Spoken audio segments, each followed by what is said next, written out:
Okay, so I've had a bit of time to collect my thoughts. I saw the episode a few hours ago, but last time I did this, last episode, I just literally grabbed the camera, put it on the tripod, and just rambled about what I just saw. Um, Basically, I'm just gonna do a recap of last week's episode, assuming that you've seen last week's episode and you don't really care about spoilers.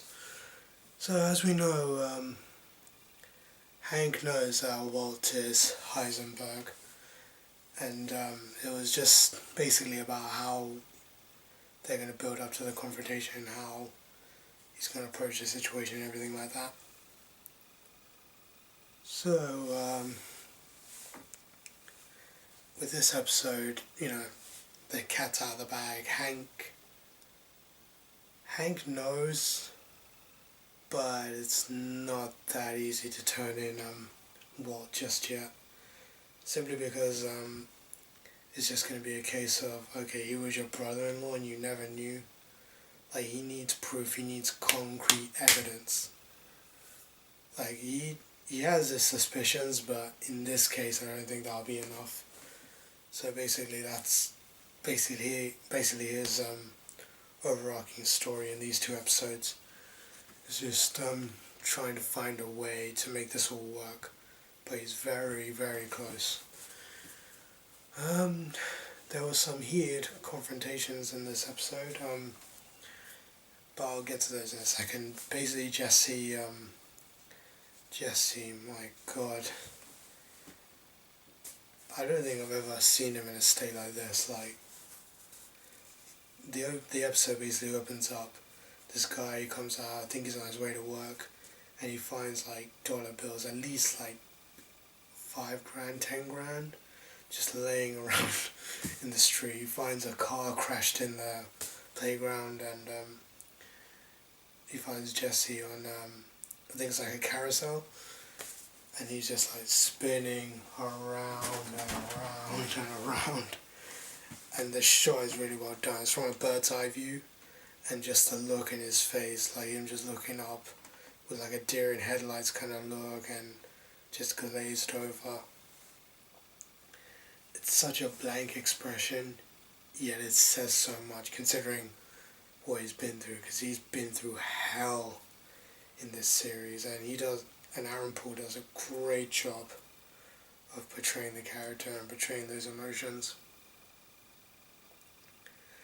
So yeah, Jesse, I think he's gonna have something to do with what's gonna happen later on down the line. I don't know what it's gonna be, but I know it's gonna be big. I know he's gonna be the central part of it all, which is why he's so downplayed right now. As far as confrontations go, well, basically we leave off with Hank and Walt, and basically from there what happens is it leaves off right off, like the garage clicker opens, Walt steps out, and he's just like trying to call Skylar because he knows that Hank is gonna want to interrogate Skylar, but Hank gets to Skylar before he does. And oh yeah, I'm including spoilers in this one. But the usual, if you haven't seen it, go and see it, come back, blah blah blah. But yeah, Hank is he's calling up Skylar. He meets with her in a cafe, and he's basically having a conversation with her, and what's happening is he's trying to get her to spill everything, but doing it in a way that he's trying to ease her into it. But she's, as much as people hate her, she's not exactly stupid. I never thought she was stupid. I thought she was a bit annoying, but she has some likable qualities as well. But in this episode, she really shines. Like he gets a tape recorder out. He's just like, if you tell me everything, I think it's along the lines of, if you tell me everything, then nothing will happen. But she's not gonna spill it that easily, and eventually she asks Hank, "Am I under arrest? Am I under arrest?" He can never answer the question, so she just leaves. And that was just such a great scene, great confrontation. And then Walt and Saul Goodman, basically they're trying to figure out where to go from here, since Hank knows that Walt is Heisenberg, like what's the next move, what's going to happen. And the first thing they want to do is move all the money from where it is now to somewhere else, like a location in the desert, which leads to a great scene with Huel and the other guy, I've forgotten his name. But I loved the DuckTales reference with Scrooge McDuck, because I've been playing DuckTales Remastered, and, you know, since I'm on a bit of a DuckTales kick right now, and just, you know, it was nice for me. But anyways, yeah, great scene of them just laying on top of the money, because honest to God, when are you ever gonna get a chance to do something like that? I don't think you ever will. And I don't know, now I think about it, I'm drawing parallels to that scene in the DuckTales intro where Scrooge McDuck like jumps off the ledge and dives into the every day that just a bunch of coins, everyone just dives. It kind of reminded me of that, I don't know. I'm guessing Vince Gilligan must have been a DuckTales fan or something, but yeah. Anyways. So yeah, funny, great little scene there.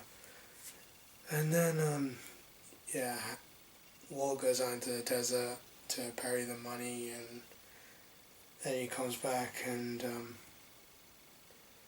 but before he comes back, basically Hank tries to convince Skylar again, but this time through Marie, because, you know, they're sisters, and Marie, like, at first she tries reasoning with her, and then she finds out that she knew pretty much everything. Like, she knew Walter was Heisenberg, she knew what he was doing, who he was involved with, that he had connections with the guys that shot Hank and everything, and she just flips out. And here's the thing, Marie is a really bipolar character in many ways. Like, I'm not sure what it is about her, but you know those scene, that episode where she was going around to all these house viewings because she was having problems with Hank or something. She was going around stealing like everything and going in under different names and stuff. I never fully understood that, but I guess it's part of her character. And Hank, like, he was just not being an asshole, but he wasn't the same, especially like since he was really like into this case, trying to find out everything. So yeah, that's one of the things about Marie. But anyways, yeah, she finds out, she slaps Skylar, and then she tries to make off with their daughter, and that was a really intense scene, because, you know, Skylar, at the end of the day, that's her daughter. She's not going to just let Marie walk out with her and everything. And then, and this isn't, Hank didn't ask her to do any of this. Marie is just, I guess, acting on ovaries or whatever. But, yeah, she tries to make off with her, and then Hank comes in and says, "Leave the baby, just leave it." Because at the end of the day, what does that say about them if they're basically kidnapping Skylar's children? That's not going to make them look any better, even if they do find proof. But yeah, really, really great scene, really intense, and just the camera work in this show and the sound and everything, it's so well executed and really, really well done. Captures the moments perfectly. If it needs to be intense, it's intense. If it needs to be lighthearted, it's lighthearted. So yeah, one of the really great things. Before I go any further, there's one thing, I don't know about, there's something bothering me about Walt. he seems to be getting a little bit dumber. I don't know. I know I'm going to get my balls chopped off for saying this, but leaving that book lying around in the bathroom, it doesn't seem like that would be something you do, especially with how careful he is with pretty much everything. And normally he's very good at like keeping everything that has to do with Heisenberg concealed, especially when Hank is around. But just leaving the book out in the open like that, I don't know, maybe he forgot it was there, maybe he forgot that Walter White was written in there, whatever.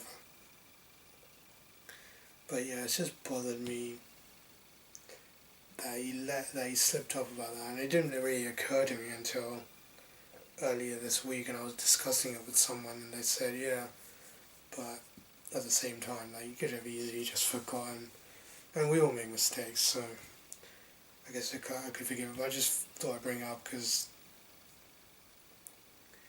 if he's going to make a mistake like that, or like that right now, I'm just thinking, like, how many more mistakes can he make, or maybe he learned from that mistake, I don't know. But yeah, basically, Walter returns and comes home, and he basically passes out in the bathroom in front of Skylar. And he basically says to her, yeah, if you can turn me in, as long as they don't get the money. And Skylar, being the voice of reason, says that's just not going to happen. It's going to be one or the other kind of thing. Like, sorry, not one or the other. Basically, yeah, if they take you in, they're going to take your money as well, sort of thing. But yeah, I think she's still on his side because she found out that he still has the cancer, and without Jesse, like, he basically has no one to support him. But yeah, that's basically what happened there. And then Hank goes back to work with the DEA after God knows how long. He's been off trying to like figure out what's been happening with this Heisenberg thing. Thinking about it now, actually, I'm thinking only a few days has passed in between that time, like the time in which he found the book. And then he must have gone home that evening to, read up and then call the boys in to get all the research, and then there was a confrontation. So I'm thinking 2 or 3 days, so I'm not sure, but I don't think that's that long, unless he was taking time off before that. I can't really remember. But anyways, he goes back to work and everything, and everyone's like saying hi. And it's just such a surreal moment, because you're thinking, like, if this screws up in any way, like with how close he is to solving this, if this screws up in any way, then it's done. His career will be done. He'll lose his job, everything. Because this is the case that everyone is on right now. It's a red hot case. And if he fucks up in any way right now, because there's no turning back. There's not just a case of, okay, one case I made a mistake, I'm going to go back by my desk. No. This is the case that everyone is on, and if he doesn't come through, then it's done. And they do a good job of showing that in this. And then someone's getting interrogated. It's Jesse. Jesse's getting interrogated. Because I'm guessing since they found the car crash and him just going round and round and round, the guy who was picking up the money must have figured, okay, this guy is going a bit cuckoo for Cocoa Puffs. I guess call the authorities. And he's just stoic, he won't say a word. And, oh man, Aaron Paul. Okay, not to take anything from anyone else, Dean Norris is an amazing actor. Bryan Cranston does an amazing job. Aaron Paul, I don't know. He looks stoic in a way, but at the same time he doesn't look bored. It's hard to explain, but his face and his mannerisms and everything about him just portrays what the character has been through so well. And it's just, But yeah, I was discussing this with my cousin, and basically we're wondering what's going to happen next. Is Hank going to be able to talk Jesse into helping him, that kind of thing? And here's my rebuttal to that. Yes and no. Yes, because maybe not right away, but when he finds out about Mike, what happened with his girlfriend, and that Walt was there and he didn't do anything to help, and everything else, I think he's going to put the pieces together and then going to join up with Hank to take down Walt. That's when he finds out. At the moment, I don't think so. But then no, because, you know, I don't think Jesse hates Hank. I don't think he trusts him at all. But, you know, with everything else that's been happening with Jesse lately, you really never know, so. But yeah, I don't think there's anything else to cover in this episode. It kind of ended abruptly a little bit for me. Bit nitpicking, but the pacing could have been executed a little better. But yeah, it just kind of ended. I was just like, okay, but maybe that was just me, I don't know. Doesn't make it a bad episode by any stretch of the imagination. But yeah, really good episode, really interesting. I'm loving this series and loving where they're going with it, so hopefully there'll be more great stuff to come. Until then, I'll catch you guys later.